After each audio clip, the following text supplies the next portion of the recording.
साथियों सभी बार ध्यान रखने जा रहे हैं।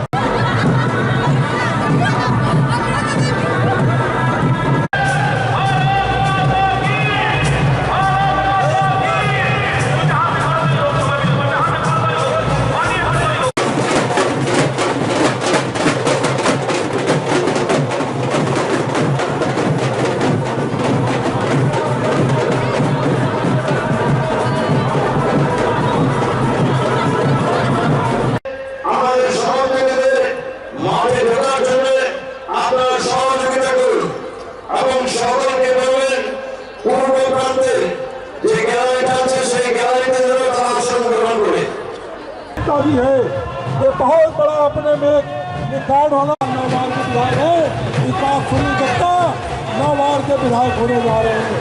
त्रिपुरा की जनता को बहुत बहुत बधाई देता हूँ, हार्दिक अभिनंदन करता हूँ कि ये सब लोग KOKTHUM दत्ता को विधानसभा नंबर 7 से चुनाव जिताने जा रहे हैं।